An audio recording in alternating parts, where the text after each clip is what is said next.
people, ain't it? I turned around to see who'd spoken. That late at night, there were just a few customers left, and only one was staring me down unblinking.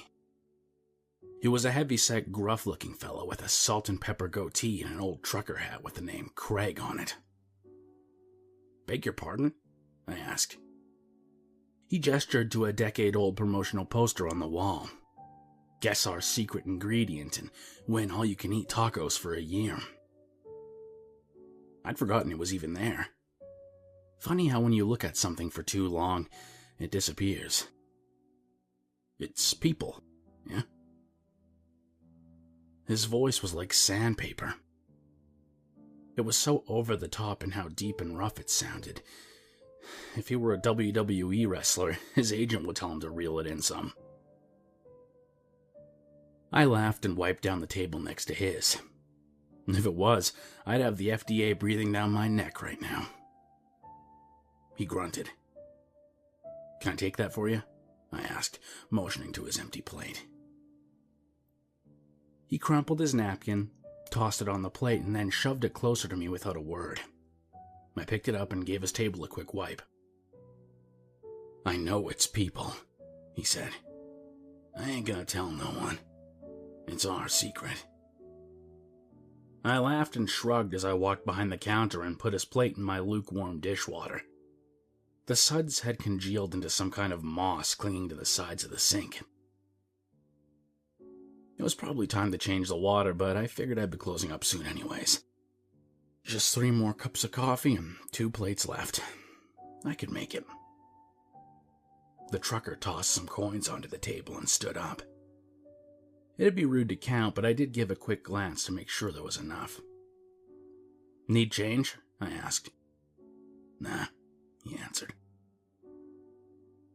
He walked over to the counter and grabbed one of my takeout menus, folded it in half, and then stuffed it into his dirty jeans. I saw him turn on his heels to leave, but he stopped suddenly and looked me dead in the eye. "Might have some fresh produce for you soon," he said, patting the pocket where he'd shoved the menu. "We can figure out payment later." I chuckled and waved. He walked out of my little diner without another word. The beams of his truck lit up the parking lot as he pulled back onto the highway. I was just one stop on the road for him, and he was just one of the many faces my diner attracted late at night for being one of the only places open past midnight around here. I would have forgotten all about him if I hadn't come in one morning and found a note on the door. "Delivered you fresh produce. Let myself in. It's in the freezer." I was perplexed. I didn't recognize the handwriting, but I knew exactly how they'd gotten in. The freaking key under the welcome mat. It was missing. I walked into the diner, expecting to find it ransacked, but everything was fine. Totally normal. Until I checked the freezer. "Jesus H. Christ, God Almighty," I muttered under my breath. And there were 3 poor souls hanging from the meat hooks. It's weird, you know.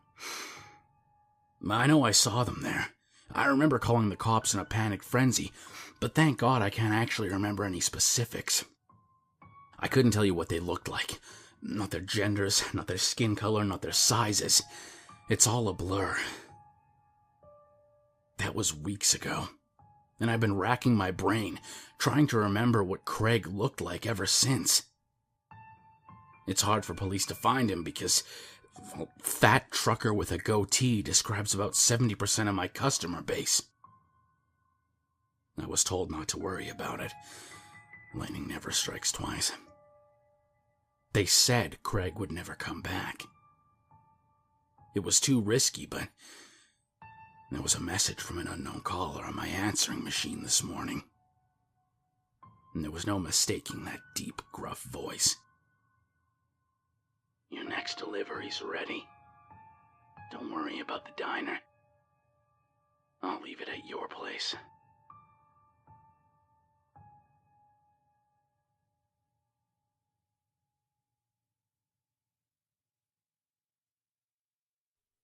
If you made it this far, I hope you'll follow me on Twitter at KingSpook Creepy.